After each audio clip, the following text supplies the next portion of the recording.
And I think realistically, many of you guys sometimes invent work too. And so what I want to walk you through is a process that I stole ruthlessly from Elon Musk that I think you may benefit from. Is that okay? I'm going to walk you through this process of how to allocate time, attention, and resources. Cool? Is that all right? Okay. So there's 5 steps to this. The first step is you question the requirement. Why are we doing this? And so if you can't, so I had a different example. Like this happens all the time, especially those of you who have teams, because people come in, they start getting on a salary, get an hourly wage, and they just have no idea what their actual job is.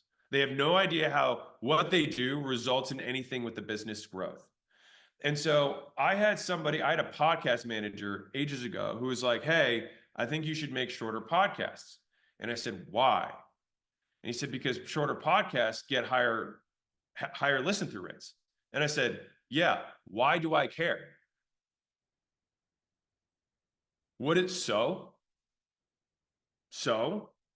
And so within the question the requirements, there's 3 steps. One is, what does that mean? So when you color grade, or when you say you have to shorten this, what does that mean? How, like, what percentage? Is it like, what? Just define the term. Okay, great. Now, second is, how do you know that? So he would then say, well, if shorter podcasts get more listens. I say, okay, how do you know that? He's like, here's the stat. I say, cool. Now, third, why do I care? Now, if he can't relate, well, he's like, well, people who listen to the full podcast like the podcast more. And I'm like, how do you know that? And how does that translate to growth? And so if you can't explain to me how that translates to growth of the platform, it doesn't matter. I don't care. I shouldn't care. And so the thing is that I see so many of you, because I see you guys in the comments and I see your posts, spending all this time on shit that simply doesn't matter. You haven't boiled it down to what the inputs are that generate the most output. And if you're starting out, the big input is you need to let people know about your shit. You have to advertise, and you have to do so ruthlessly and consistently beyond the time of being bored. And we could talk about the rule of 300 in a second, because we can get into that. But I want to go through these 5. So number 1 is you question the requirement. Why are we doing this? The second is that you delete. Once you've questioned the requirements for everything, you just start hacking away. This is why Elon went into Twitter and was like, why do we need this? Why do we need this? Why do we need this? And then he was just like, gone, gone, gone, right? You just deleted a bunch of stuff. And so for most of you, you can probably get away with deleting 90% of the work you're doing, because it's not the stuff that drives the business. So you delete. It's one of the best allocations of resources. Stop, and then get 100% of the resource back. And also on top of that, eliminate switching costs. So if you have 3 things that you're doing, and let's say 2 of them are irrelevant, not only do you get all the time you get back from the time you were dedicated to that, but the time you spent switching between the tasks also is one of the biggest inefficiencies for human brains. So you get both efficiencies back. So the second thing is you delete. The third is you optimize. So this is where you're like, okay, now I've got 6 things that I can clearly see generate output in the system. Right now, this works the same way for sales as it does for editing, as it does for advertising. This is just how do you get more throughput in any system. All right. And so for us, I'll tell you this, we just went through this. I'm literally walking my media team through this. We looked at our output by channel. So some of you guys saw my tier ranking video, right? So really interesting is that 87% of my traffic, 87, comes from 2 platforms, Instagram and YouTube. But I have evenly distributed editors across all platforms. I also don't even create Instagram first content. I don't even make it. It's just repurposed. But as of today, Instagram actually generates more traffic to acquisition.com than my YouTube does. I just found this out.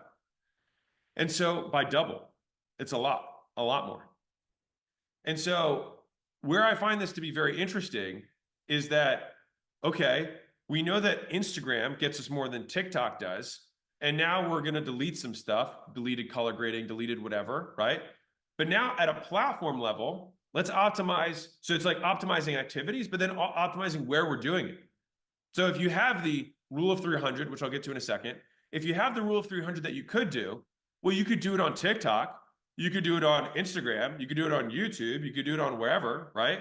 But you want to do it on the place you get the highest returns. And so we're going to be optimizing, allocating our resources to where we get the highest returns. And so if we've got 20 guys, instead of saying 2, 2, 2, 2, 2 across the platforms, we might put 8 on Instagram and 8 on YouTube, and then 1 on each of the other 4. And I might even forget about TikTok. TikTok doesn't do shit for me. I've got 1 million people, or almost 1 million people there. It does nothing. I got 1 opt-in in 4 days from TikTok, just to give you guys context. And I have probably a pretty decent sized TikTok. It's ridiculous. It's absurd. It's mind melting. All right. Now let me juxtapose that with I got 187 off of Instagram. Same time period. 3 million, 1 million. That's what's crazy about this. That's what's crazy about this. 3 million, 1 million. We had more posts on TikTok than we did on Instagram. Is this interesting for you guys? Okay. So step 1 is why we question the requirements. Why are we doing this to begin with? Second, we delete all the shit that doesn't matter. Third, we optimize resources against the things that we get the most bang for the buck. And you have to be okay. You have to be okay saying, yeah, I know I was doing that. I'm just going to stop. You can't feel this like, well, I've already done sunk cost fallacy. If the rules change or you get new data, the only thing worse than getting new data that tells you what you're doing is wrong, only thing worse than not knowing is getting it and still doing nothing about it. So number 4 is accelerate timelines. So this matters a lot with a team, but I'll still explain it to you. So for my team, for example, they sometimes have a tendency to say, a manager might say, hey, when can you get this done by? Right. And then someone might say, I can do it by next Monday. So what I've been trying to drill and practice with my, managers and directors is question that. So you're going to get it done. Today's Monday. So you're going to get it done by next Monday. Okay, cool. How long does it take in hours? It'll probably take me 3 hours. Okay. It's 2:30 now. Why can't you get it done by 5:30 today? Why not? Just tell me why not. I want to understand. Well, if they're like, well, I've got these other things, then you get to say none of these are more important than this. So I'll see you at 5:30, get this done, and at 5:30, I'll tell you what to do next. So this is number 4. Where was John? Accelerate. You accelerate the timelines. You pull up the timetable.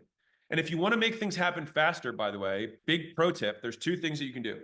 Number 1 is you move up deadlines. Number 2 is you increase comms. So you increase speed of communication. So if, for example, I meet weekly with somebody, I will guarantee you that if I meet with them daily, I will get more out of them. Period. Because what happens is people just default. They just default to how much time it's between the next. They're like, yeah, we see each other next Monday. I'll get it done by the same time next Monday. But it takes 3 hours. So it's like, cool. So it's 7 a.m. now, and I'll see you by noon. That's 5 hours. They have 2 hours to fuck around. And at noon, what do? I say, okay, this is the next thing. How long will that take you? 2 hours. Great. You have 3 hours to fuck around. I'll see you at 5. And guess what happened? In one day, we got 2 weeks worth of work done. And tomorrow, we start again. And so this is how, in real time, people can move 14 times faster than you. This is how it works, is you pull up the timelines. You keep pulling it forward and say, and the thing is if the person says, well, I've got this other stuff, it's up to you to say, 1, what's the priority of this list? Now, let's say they do have something that's more important, then fine. Then it's like, cool, don't worry about that. Do the first priority thing. But if there's other stuff, it's like, well, I have to do this. It's not as important to the business, but something's going to break if I don't do it. Then it's up to you to say, hey, let me clear the path. Like your job, if you're managing, I know some of you guys are starting out, but like giving you a little bit of glimpse into the future. And if you're managing yourself, you have to be able to say, and I'll tell you what, guys, when I wanted to fix one of our departments, I jumped in. I made a podcast about this, but I wanted to fix one of our departments. It's a different department. And it took me like 2 hours to dive into why everything was fucked. And this department basically did nothing for like weeks. And I was like, what the fuck is going on? I hopped on the meetings, like my head was going to explode because I was like, I don't understand what the fuck's going on here. And so I'm like, I don't understand what's going on. And I own the company. Like, You certainly have no idea what's going on, right? Like you don't even have a larger picture at stake here, right? And so I itemized the problems as 3 big problems. And I said, and guess what we're going to do? We're not going to talk about problem 2 and 3 until number 1 is done. I don't want to hear about anything that's not problem number 1. And guess what? We got problem number 1 fixed in 3 days. There's a big problem. Problem fixed in 3 days. And then I was like, great, now we will work on problem number 2. And I don't want to hear about problem 3 until problem number 2 is fixed. And we did that, and that took us 3 days. And then once problem number 2 was fixed, I said, great, now we can do problem number 3. And so it's like, you just have to be able to say no to shit. It's just not important. And it might be important, but it's not as important. And like the number 1 job of the CEO and the entrepreneur fundamentally is prioritization. That is strategy, is prioritization of resources. And when you have so few, you actually have to be even more sparing than you are when you're advanced. And this is why I think so few people move out of the beginner stage. They just can't fucking do anything. They can't figure it out because they try to figure everything in. You just have to be like, I have to set up my fucking about page. If the about page isn't set up, I'm not going to get customers. Okay. Until my about page is set up, I am going to do nothing else. Once my about page is set up, then I'm going to spend all my time driving people to my fucking about page. Once people are driving to the about page, whatever the problem is, if it's a conversion thing, then I will keep driving people to the about page, and then I will flip the VSL and make a better version of the VSL. And then I will keep driving people to the about page. And over time, you will start to make money. And then when you make money, then you want to start outsourcing the pieces that you have to do on a consistent basis so that you can do the things that you don't have to do on a consistent basis so you can build the future. So step 5 is automate, which I kind of jumped the gun there, right? Which is automate can either be somebody else does it for you, or you can actually automate the task if it's something that you can use robots to do, right? Software, AI, whatever the fuck, right? And so the big process for optimizing a system is number 1, question why we're doing everything. Question everything. Number 2, delete everything that doesn't matter. Number 3, optimize and reallocate resources according to the thing that gets you the most bang for buck. 4, accelerate timelines. Do it faster, pull it forward. Ask, why can't you? What would it take? Those types of questions. What would it take to get it done in 5 hours instead of 5 days? What would it take? What's the constraint? How can I relieve this? Is there anything that's more important? And then finally, automate. You either give it to somebody else or you have a machine do it. And you can apply this thinking to any system, whether it's video editing, advertising, sales scripts, VSLs. This is how it works. Okay.